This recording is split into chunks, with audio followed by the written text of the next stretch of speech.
pa mundësi për t'i bërë bashkë Gentën dhe Labin, ju kemi sjellur materiale për ta njëri pas tjetrit.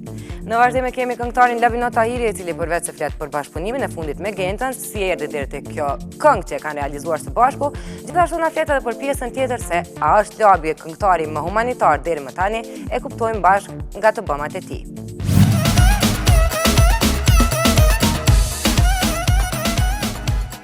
Këngët e tij janë të larmishme, ndonjëherë sjellin gëzim e hare, shpesh herë lot, dashni e mallëngjem, e në raste të veçanta edhe këngë me mesazhe patriotike.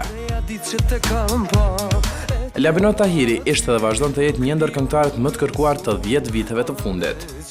Labi gjatë karrierës së tij realizoi disa duete, kryesisht me femra këngëtare. I pari i tillë ishte me Leonora Poloskën, këngëtare nga Shkupi, për t'i lënë radhën pastaj këngës me Greta Koçi nga Shqipëria, e së fundmi me Genta Ismailin. Me këto mendoj që po përmbyllet një mesazh që zëri i këtyre këngëtarëve, edhe zëri im, nëse sillet anasjelltas në këto treva, i bie që Shqipëria e madhe është shumë afër. Kënga me Gentën ishte finalizuar pa praninë e Labit. Ai me të kthyer në Ferizaj në studio priste vetëm kabina të inqizonte pjesën vokale të tij, ndërkaq që për këngën ishte përkujdesur Bini, muzicienti i Labit deri në detajin e fundit. Normalisht Genta ka pas aty skenat të nxehta.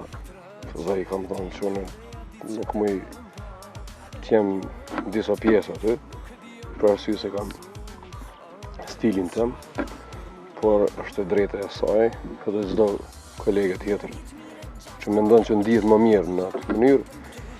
Unë e pëlqej këngën, komponimin, tekstin, gjithsesi sepse e ka shkruar një Qaili. Më e rëndësishme është që në tekst nuk ka ndonjëfarë shprehje banale. Kjo më pëlqen. Do thotë Genta, nëse u kthy në stilin e vjetër, ndoshta ka qenë e gërshetuar me ky bashkëpunim i yni, sepse unë ndryshe s'kisha pranuar. Edhe melodi, por edhe në tekst. Këngëtari pa kohë para se të publikojë këngën me Gentën, ai solli duetin me reperin dy tanë që i bie 2 duete një pas një. Por realisht Labi në cilën këngë gjen veten më shumë. Padyshim që në diton, ne kemi bërë duet me Gentën, po sigurisht unë kisha kthy si Genta, ndoshta i shkon më ndryshe. Ose Genta t'i shkon tamam si Labi, i shkon apet ndryshe.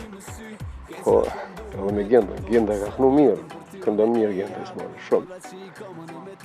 Teksoj mirë dhe muzika, për tjera zëra s'mi me fajnë. Kohëve të fundit është komentuar edhe humaniteti që ka në vete këngëtari, ndihmesat e një pas njëshme të njerëzve në nevojë, pagesat e rregullat të tatimeve, e shumë gjëra të tjera na bëjnë të besojmë që Labi nuk është një prej atyre njerëzve dorë shtrënguar, por ka një zemër të madhe.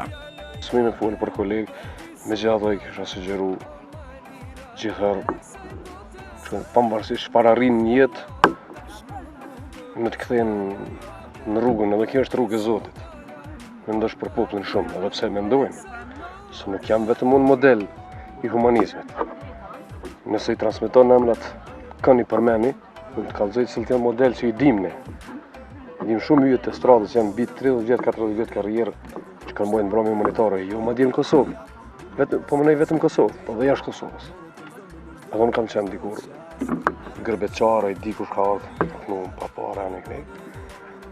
Po qysh me thonë, apet shku të shqip, po lidhët fjalla, prej këti populli kemi marrë vallaj, unë mendoj që do të me kthy. Rasti i fundit para disa ditësh, derisa këngëtari po qëndronte me punë në Ulqen, u informua për vjedhjen e rreth 80 shpezve të cilët ishin pronë e një qytetari të Podujevës, i cili mbijetonte nga të ardhurat e tyre. E ky lajm bëri që këngëtari nga Ulqeni të niset për Podujev e të tregojë edhe një herë zemërgjërsinë e tij. Ka qenë shumë rasti mirë.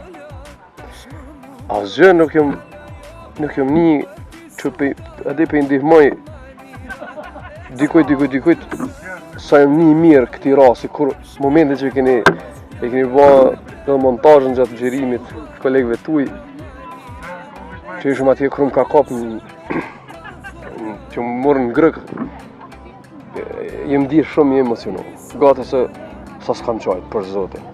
Më kujtoj gjyshin tim, edhe thash, diku në për këte vend, ju kanë marrë baktit sërbët, e kanë djekë para syve, ka qenë një farafere gjoja se jo janë kanë smundjet në ndryshme anë kënej baktit, e me që ato kanë jetu shqiptarë disa rasa, ja kanë vërros nërsy, e a i thasht ato pula që ja kanë vjedh, i ka pas gjithë shka.